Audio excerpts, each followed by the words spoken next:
आज से पूरे देश में भगवान बिरसा मुंडा की 150वीं जन्म जयंती के उत्सव शुरू हो रहे हैं।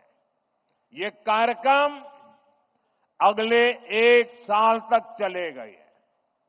मुझे खुशी है कि आज देश के सैकड़ों जिलों के करीब 1 करोड़ लोग, जरा जमुई के लोग गर्व करिए, ये जमुई के लोगों के लिए गर्व का दिन है।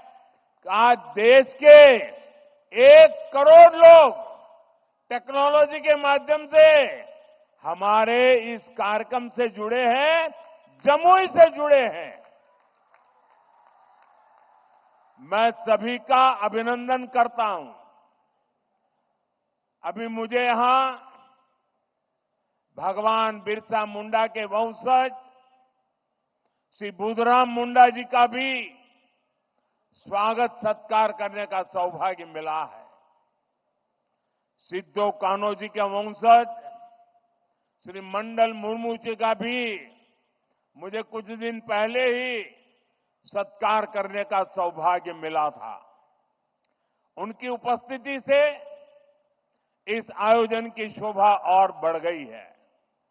साथियों, धरती आबा बिरसा मुंडा के इस भव्य स्मरण के बीच आज 6,000 करोड़ रुपए से अधिक की परियोजनाओं का शिलान्यास और लोकार्पण हुआ है। इनमें मेरे आदिवासी भाई बहनों के लिए करीब 1.5 लाख पक्के घरों के स्वीकृति पत्र है। आदिवासी बच्चों का भविष्य संवारने वाले स्कूल है, हॉस्टल है, आदिवासी महिलाओं के लिए स्वास्थ्य सुविधाएं हैं, आदिवासी क्षेत्रों को जोड़ने वाली सैकड़ों किलोमीटर की सड़कें हैं, आदिवासी संस्कृति को समर्पित म्यूजियम है, रिसर्च सेंटर है। आज 11,000 से अधिक आदिवासी परिवारों का अपने नए घर में देव दीपावली के दिन गृह प्रवेश भी हो रहा है। मैं सभी जनजातीय परिवारजनों को इसके लिए बहुत बहुत बधाई देता हूं। साथियों, आज जब हम जनजातीय गौरव दिवस मना रहे हैं, आज जब हम जनजातीय गौरव वर्ष की शुरुआत कर रहे हैं, तब ये समझना भी बहुत जरूरी है कि इस आयोजन की आवश्यकता क्यों हुई। ये इतिहास के एक बहुत बड़े अन्याय को दूर करने का एक ईमानदार प्रयास है।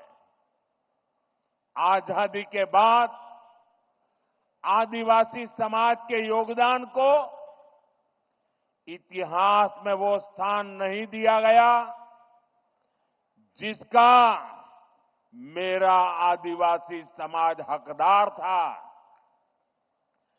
आदिवासी समाज वो है जिसने राजकुमार राम को भगवान राम बनाया। आदिवासी समाज वो है जिसने भारत की संस्कृति और आजादी की रक्षा के लिए सैकड़ों वर्षों की लड़ाई को नेतृत्व दिया। लेकिन आजादी के बाद के दशकों में आदिवासी इतिहास के इस अनमोल योगदान को मिटाने की कोशिशें की गई। इसके पीछे भी स्वार्थ भरी राजनीति थी। राजनीति ये कि भारत की आजादी के लिए सिर्फ एक ही दल को श्रेय दिया जाए, लेकिन अगर एक ही दल, एक ही परिवार ने आजादी दिलाई, तो भगवान बिरसा मुंडा का उल गुलान आंदोलन क्यों हुआ था? संथाल क्रांति क्या थी? कोल क्रांति क्या थी? क्या हम महाराणा प्रताप के साथी उन रणबांकुरे भीलों को भूल सकते हैं क्या? कौन भूल सकता है सह्याद्री के घने जंगलों में छत्रपति शिवाजी महाराज को ताकत देने वाले जनजातीय भाई बहनों को? कौन भूल सकता है अल्लूरी सीताराम राजू जी के नेतृत्व में आदिवासियों द्वारा की गई भारत माता की सेवा को? तिलका मांझी, सिद्धू कान्हो, बुधु भगत, तीरथ सिंह, तेलंखरिया, गोविंद गुरु, तेलंगाना के रामजी गौंड, एमपी के बादल भोई, राजा शंकर शाह, कुंवर रघुनाथ शाह, मैं कितने ही नाम लूं।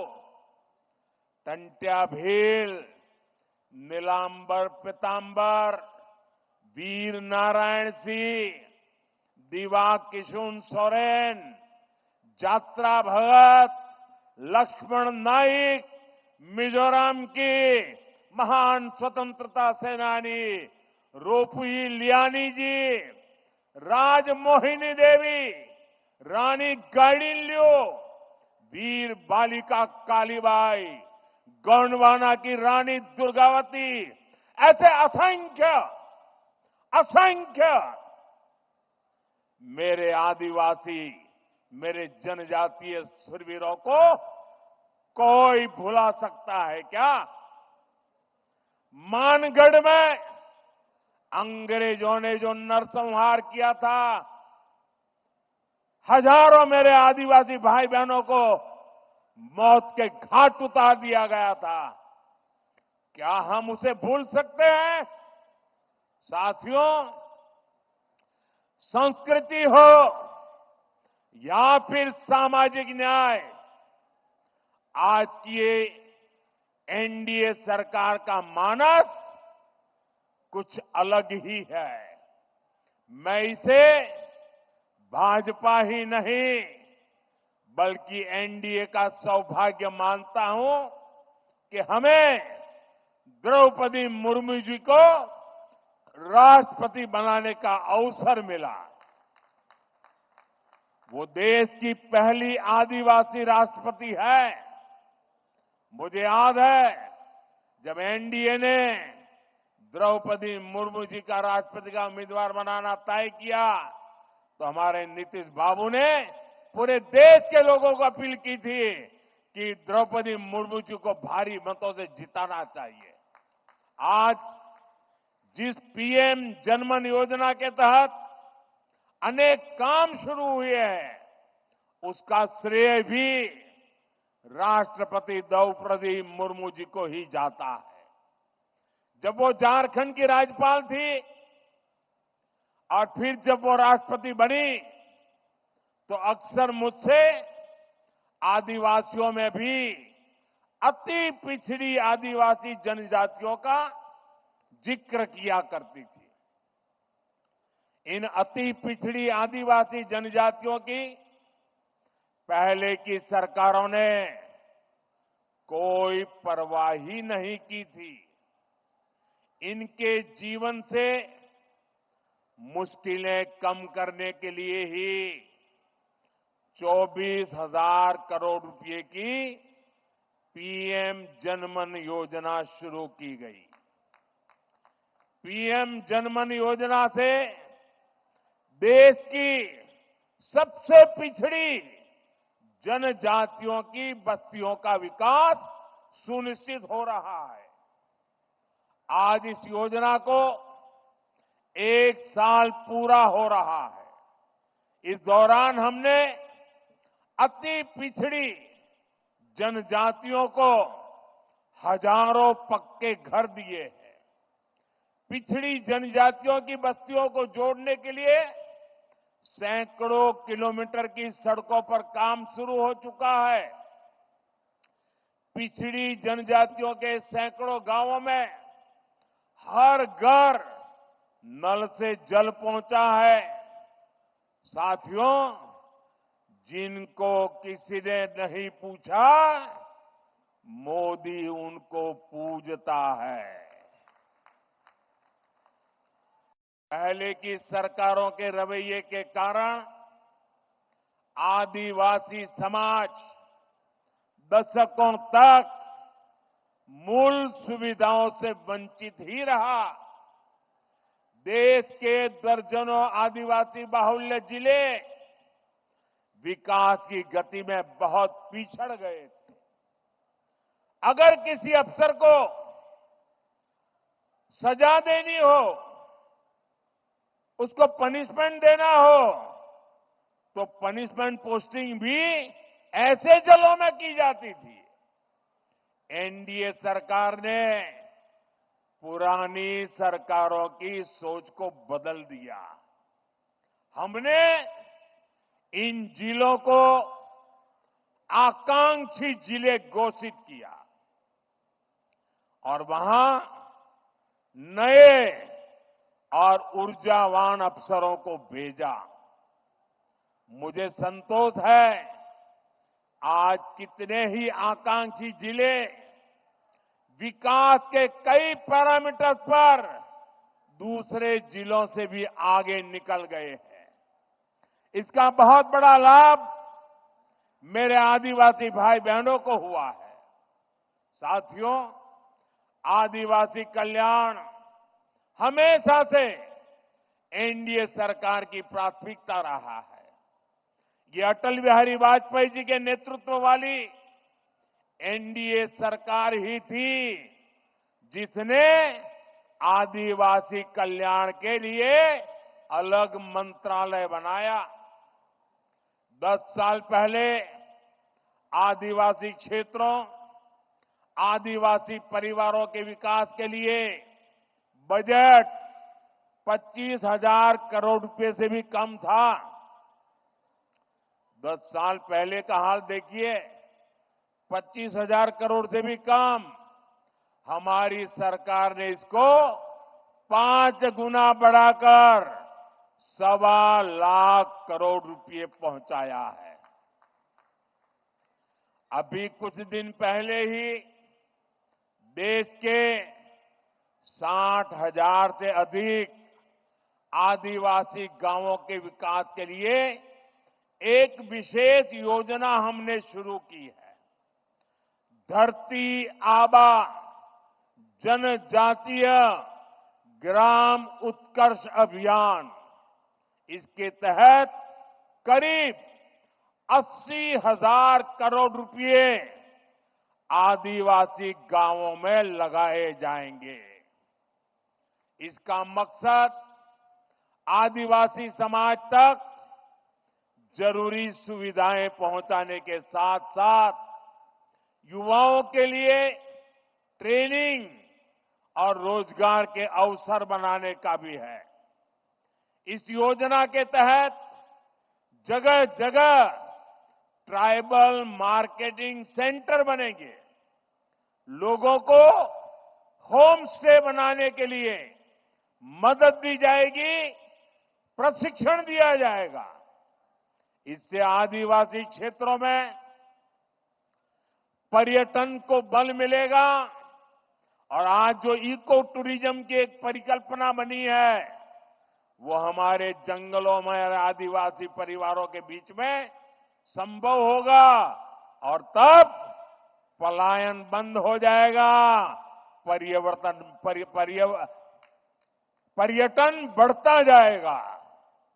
साथियों, हमारी सरकार ने आदिवासी विरासत को सहेजने के लिए भी अनेक कदम उठाए हैं। आदिवासी कला संस्कृति के लिए समर्पित अनेक लोगों को पद्म पुरस्कार से सम्मानित किया गया है। हमने रांची में भगवान बिरसा मुंडा के नाम पर विशाल संग्रहालय की शुरुआत की और मेरा तो आग्रह है हमारे सभी स्कूल के विद्यार्थियों ने भगवान बिरसा मुंडा का ये जो संग्रहालय बना है उसे जरूर देखना चाहिए, स्टडी करना चाहिए। आज मुझे खुशी है कि आज मध्य प्रदेश के छिंदवाड़ा में बादल भोई म्यूजियम और मध्य प्रदेश में ही जबलपुर में राजा शंकर शाह, कुंवर रघुनाथ शाह संग्रहालय का उद्घाटन हुआ है। आज ही श्रीनगर और सिक्किम में 2 आदिवासी रिसर्च सेंटर का भी उद्घाटन हुआ है और आज ही भगवान बिरसा मुंडा जी की याद में स्मारक सिक्का और डाक टिकट जारी किए गए हैं। ये प्रयास देश को आदिवासी शौर्य और गौरव की निरंतर याद दिलाते रहेंगे। साथियों, आदिवासी समाज का भारत की पुरातन चिकित्सा पद्धति में भी बहुत बड़ा योगदान है। इस धरोहर को भी सुरक्षित किया जा रहा है और भावी पीढ़ी के लिए नए आयाम भी जोड़े जा रहे हैं। एनडीए सरकार ने लेह में national institute of Sowa Rigpa की स्थापना की है।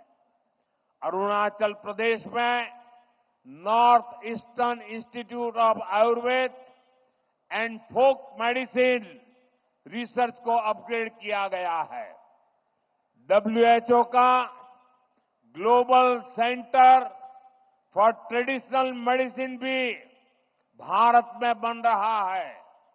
इससे भी भारत के आदिवासियों की परंपरागत चिकित्सा पद्धति देश दुनिया तक पहुंचेगी।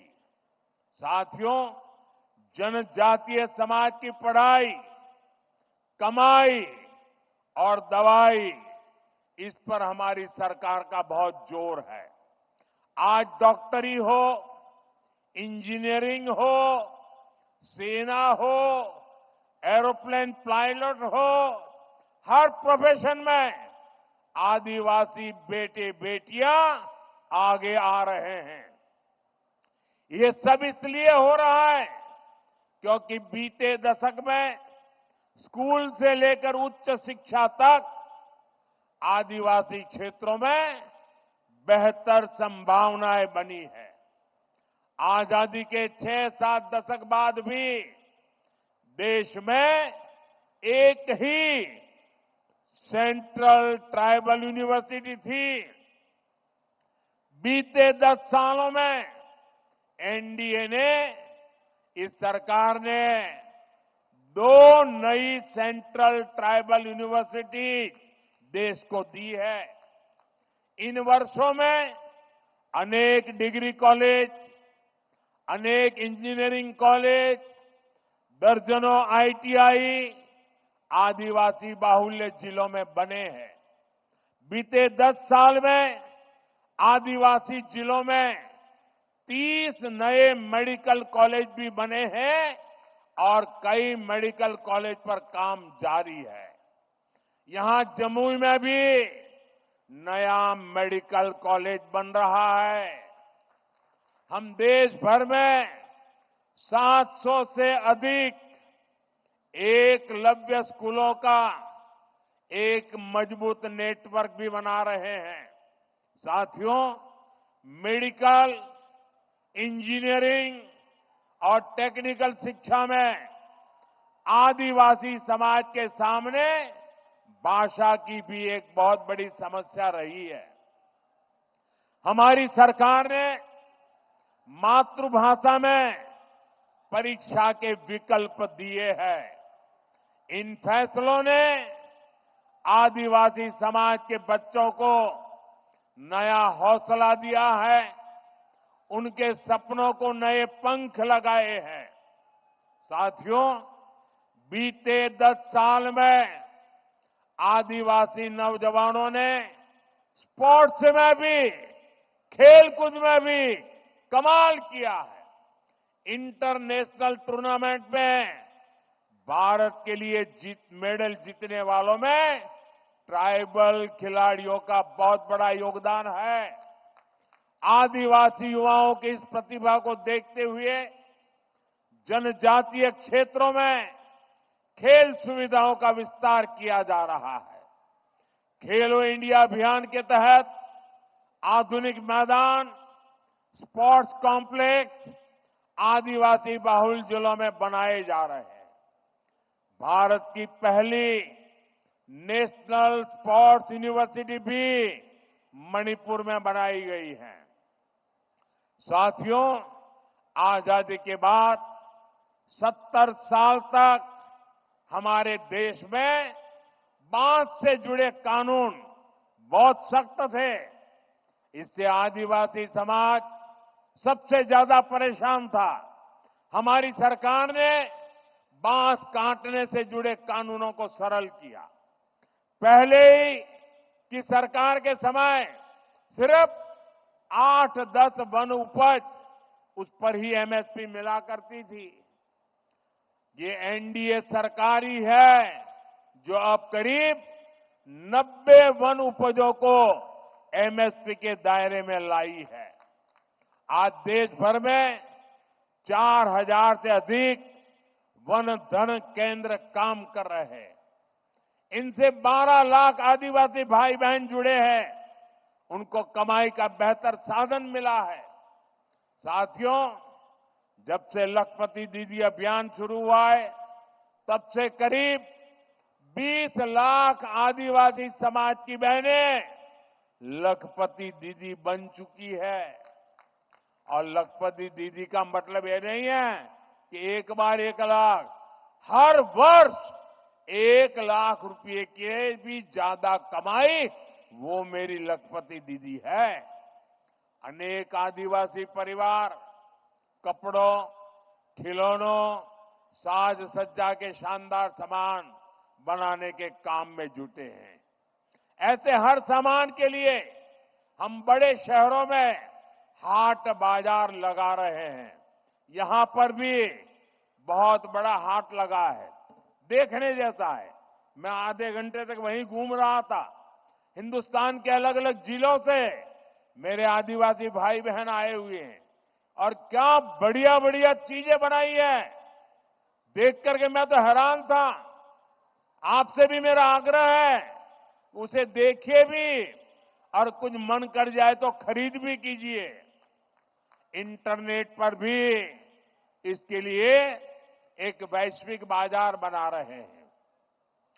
मैं खुद भी जब विदेशी नेताओं को गिफ्ट देता हूं तो इसमें बहुत बड़ी संख्या में आदिवासी भाई बहनों द्वारा बनाए गए सामान में भेंट करता हूं।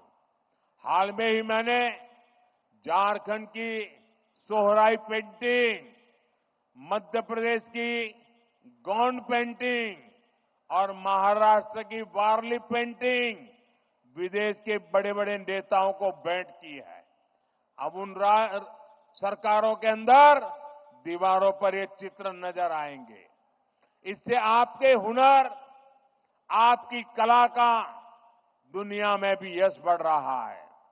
साथियों, पढ़ाई और कमाई का लाभ तभी मिल पाता है जब परिवार स्वस्थ रहे। आदिवासी समाज के लिए सिकल सेल एनीमिया की बीमारी एक बहुत बड़ी चुनौती रही है। हमारी सरकार ने इससे निपटने के लिए राष्ट्रीय अभियान चलाया है। इसको शुरू हुए 1 साल हो चुका है। इस दौरान करीब 4.5 करोड़ साथियों की स्क्रीनिंग हुई है आदिवासी परिवारों को अन्य बीमारियों की जांच के लिए ज्यादा दूर जाना न पड़े, इसके लिए बड़ी संख्या में आयुष्मान आरोग्य मंदिर बनाए जा रहे हैं। दुर्गम से दुर्गम इलाकों में भी मोबाइल मेडिकल यूनिट स्थापित की जा रही है। साथियों, आज भारत पूरी दुनिया में क्लाइमेट चेंज के खिलाफ लड़ाई का, पर्यावरण की रक्षा का बड़ा नाम बना है। ऐसा इसलिए क्योंकि हमारे विचारों के मूल में आदिवासी समाज के सिखाए संस्कार है। इसलिए मैं प्रकृति प्रेमी आदिवासी समाज की बातें पूरी दुनिया में बताने की कोशिश करता हूं। आदिवासी समाज सूर्य और वायु को, पेड़ पौधों को पूजने वाला समाज है। मैं इस पावन दिवस पर एक और जानकारी आपको देना चाहता हूं।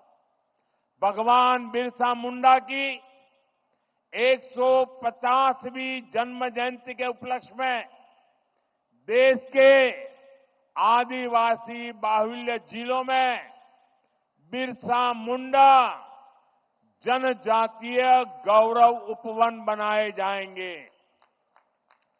बिरसा मुंडा जनजातीय गौरव उपवन में 500,000 वृक्ष लगाए जाएंगे। मुझे पूरा भरोसा है इसके लिए सभी का साथ मिलेगा, सबका सहयोग मिलेगा। साथियों, भगवान बिरसा मुंडा की जयंती का ये उत्सव हमें बड़े संकल्पों को तय करने की प्रेरणा देता है। हम मिलकर देश के आदिवासी विचारों को नए भारत के निर्माण का आधार बनाएंगे। हम मिलकर आदिवासी समाज की विरासत को सहेजेंगे। हम मिलकर उन परंपराओं से सीखेंगे जो सदियों से आदिवासी समाज ने संरक्षित कर रखी है। ऐसा करके ही हम सही मायने में एक सशक्त, समृद्ध और सामर्थ्यवान भारत का निर्माण कर पाएंगे। एक बार फिर आप सभी को जनजातीय गौरव दिवस की ढेर सारी शुभकामनाएं। मेरे साथ फिर से बोलेंगे, मैं कहूंगा भगवान बिरसा मुंडा, आप कहेंगे अमर रहे, अमर रहे। भगवान बिरसा मुंडा, भगवान बिरसा मुंडा, भगवान बिरसा मुंडा। बहुत बहुत धन्यवाद। बहुत बहुत आभार माननीय प्रधानमंत्री महोदय का। आइए हम सब अपने स्थान पर खड़े होकर करतल ध्वनि के साथ माननीय प्रधानमंत्री महोदय के प्रति कृतज्ञता व्यक्त करें, उनका आभार व्यक्त करें, जिन्होंने देश का नेतृत्व इस रूप में किया कि आज पूरी दुनिया भारत के इस गौरव को निहार रही है, आशा भरी दृष्टि से देख रही है। इस देश का हर वासी, चाहे वो जनजातीय वर्गों से हो, अनुसूचित जातियों से हो या हमारे पिछड़े वर्गों से, गरीब परिवारों से हो, सभी को एक विश्वास है कि आज भारत जिस रूप में माननीय प्रधानमंत्री नरेंद्र मोदी जी के नेतृत्व में आगे बढ़ रहा है,